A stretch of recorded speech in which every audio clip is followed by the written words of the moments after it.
And co-founder of DLA Ignite. I'm here today with Peter Christian, and we're going to talk about project management. In fact, Peter's going to go through the 5 successful pillars of project management. Now, Peter, I don't do bios because I think they're boring, and I think everybody else thinks they are as well. Yeah, Which is me too. we can all be experts by actually showing our expertise rather than this. Yes. Anyway. So I always ask people before we get into the conversation is where can people find you, Peter? Okay, 3 places. Number one, LinkedIn. If you look up Peter Christian and look for author and instructor and so forth, you can find me, pick me out from the other million Peter Christians out there.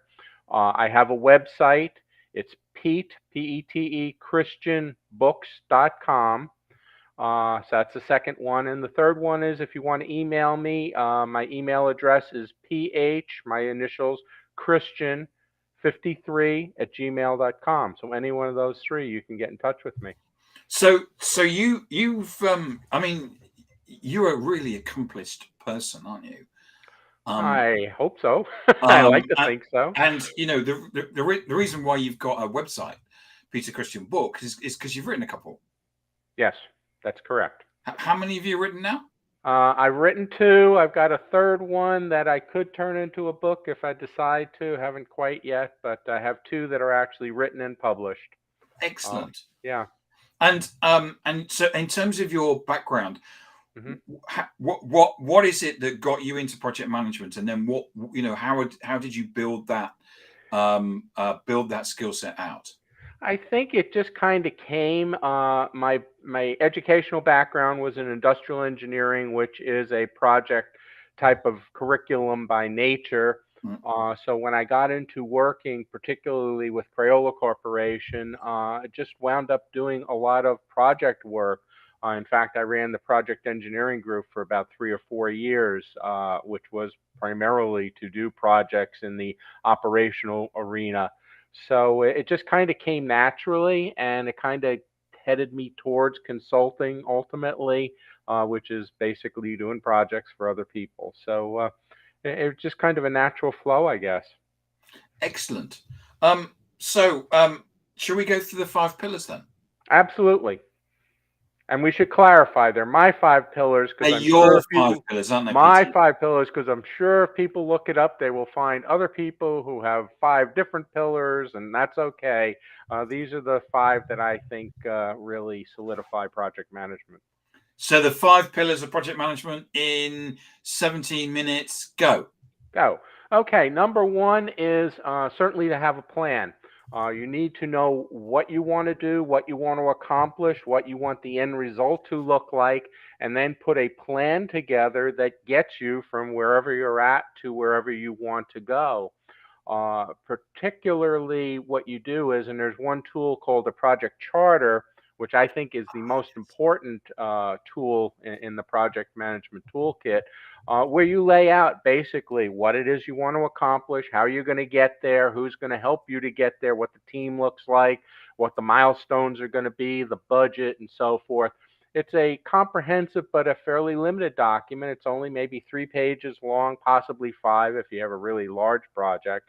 But it covers everything, and that becomes the Bible for the project. So, and that shows you that you have a plan, you have a way to get from here to there, and you utilize that. So when I teach project management and I introduce that to people, and a lot of people do not realize that or haven't used it or whatever, they say that's probably the most important tool that they have in their toolkit. So that would be number one. It's for me, the project charter is always been like a summary document. Yes. It's that one that you put in the you put it in the drawer, and then you get it out and go. And it's amazing how, because as with all projects, hmm can change and creep. Yes. But at the beginning, what you're doing is that you're putting down. I've put roles and responsibilities and stuff. In terms of these people are doing certain things. hmm I don't know if you agree with that. Should go in a project charter. Oh, yes, absolutely. Roles, responsibilities, potential risks that can occur, Risks. Yeah. and possible solutions. Again, you don't want to turn it into a novel or a treatise or anything. So it's a summarization, but it's pretty comprehensive and it covers a lot of aspects. And it's something you continually refer back to on an ongoing basis to make sure that you're not deviating from what you said. Because if you are, that can get you really off course and cause a lot of problems in regards to accomplishing what it is you want to accomplish. So, absolutely, yes, I agree with you. I think that yes, I mean, project creep in terms of the requirement and the budget. It's always a risk, Yes, and I mean, it happens in pretty much all projects. yes, But I agree with you also about having a risk register and saying up front what the risks are. that's correct. Yep, yep. So that's number one. Number one. Number two is to manage the project. It might seem pretty silly, so I was talking about, but you have to manage the project. That's what the project manager does. They, by and large, should not be working on aspects of the project. They should be working with the people who are working on those aspects to manage them, like an orchestra conductor. That he does not play an instrument or she does not play an instrument. They can, but they don't. They get everybody else to work in harmony together so that it all sounds right and flows right. And that's what the project manager does. And that person needs to use the tools that are available to them. And again, there are a number of them. I kind of limit it to about 6 to 8. And you may use all of them and you may use some of them, depending on the project. And they would include the charter, but also a budget, a schedule, a risk register, as you mentioned, where you list the risks and you deal with them. You don't just list them and then forget about them. You keep looking at them to make sure they're not happening. If they are, what you're supposed to do about it. There's a change document in there. You had mentioned about scope creep. Yes, that's an inevitable part of projects, and the manager has to kind of work hard to make sure that that does not happen. If it does, then there's negotiation. You don't just accept more work without changing the schedule, the budget, whatever the roles and responsibilities of people. And then at the end, there's something I call a lessons learned document, which I think is important. Granted, the project is over at that point, but what you do is, as a team, you review how things went and you say, what went really, really well? And you list those things because in the next project, you want to kind of make sure that those things happen again the way they did. Similarly, you want to look at the things that didn't go so well that might have caused problems. And you say, well, why did that happen? And how can we avoid that in the future? And again, that's a learning tool, not just for you and your team, but assuming that there are other teams in your organization, you share that with them so that everybody learns from it. And again, why should you make a mistake and then allow somebody else to make the same mistake when you can kind of warn them about it and they learn from your experiences? So you've got to manage it properly. You utilize the tools and you utilize the people properly, and things should go swimmingly well for you by and large. I also think, Peter, I totally agree with you, and I think one of the key things about project management is the fact that the person needs to be the project manager. Yes, because so often within a project, you have different skill sets, and people are comfortable with doing different things, and quite often you get the project manager going off and doing something that they feel comfortable with rather than managing the project. Yes, and that's a danger because then people will look to you to do everything, okay? And if you don't do it, they're not going to do it on their own. So you've got to hold them responsible and accountable for what they're supposed to be doing. And again, that's identified up front, right when you do the charter.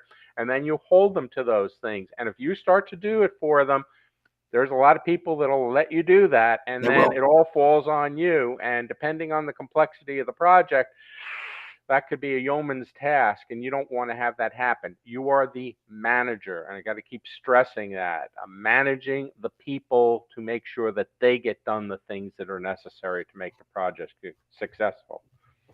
Okay, number three. Number three, and that goes to the team then, okay? Number one is to make sure that they understand what's necessary, what the end result is going to be, that they're in agreement with it, that it's doable, and then to start to define each person's roles and responsibilities. And that's a key thing. Responsibilities. It's one thing to set a role, but if you don't hold people accountable, then to get done what they've signed up for, then again, you're not being a very good manager. And you got a flexible team because, again, as you mentioned, things change in projects, things go wrong, things get added.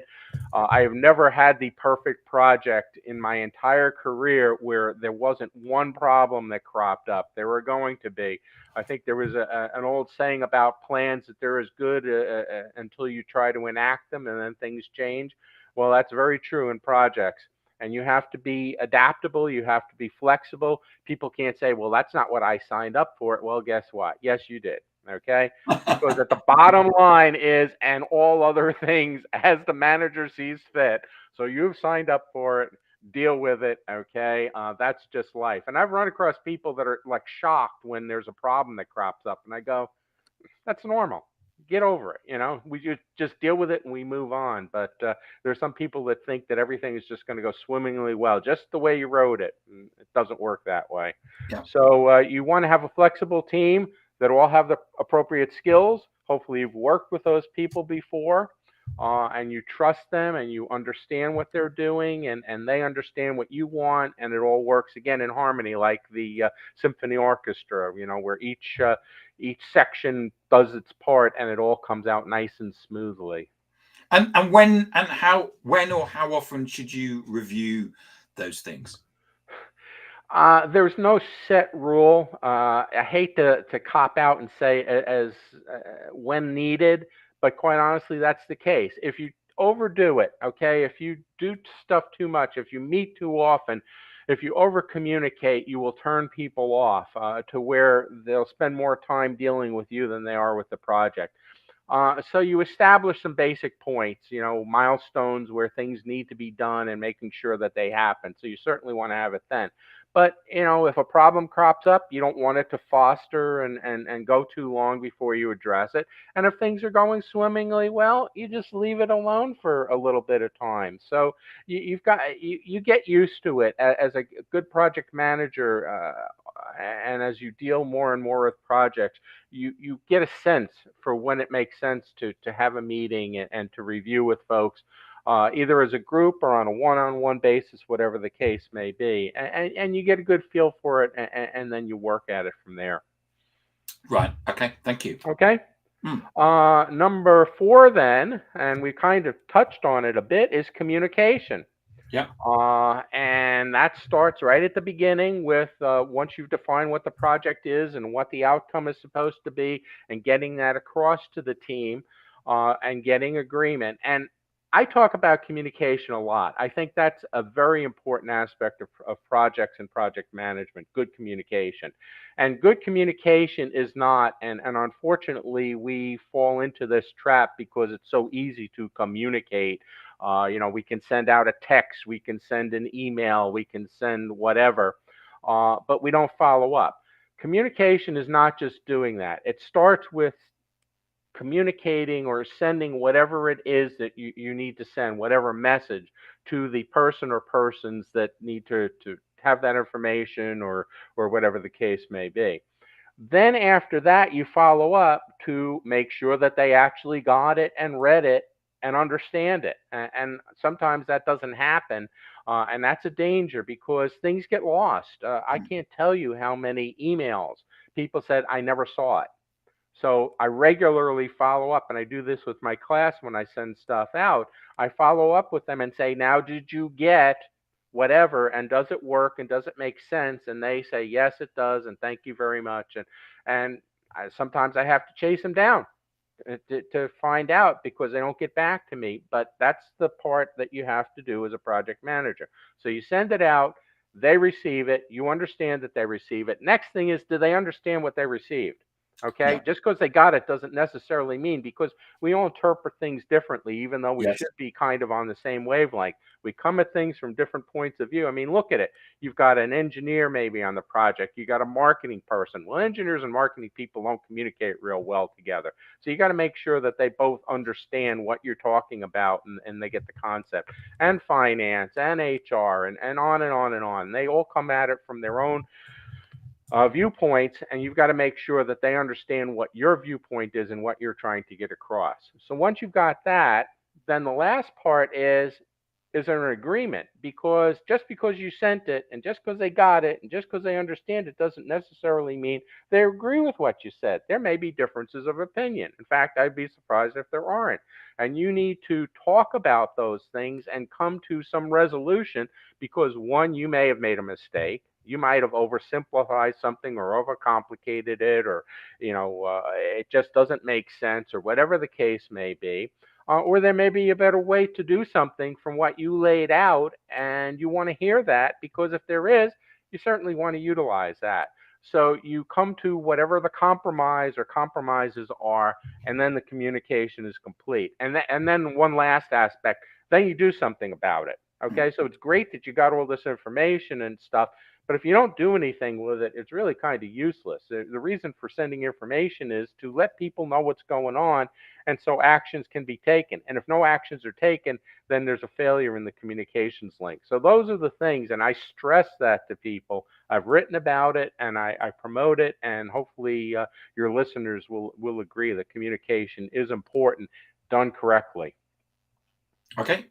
Okay? And number 5. Number 5, making sure you have management support in what you're doing. Lovely.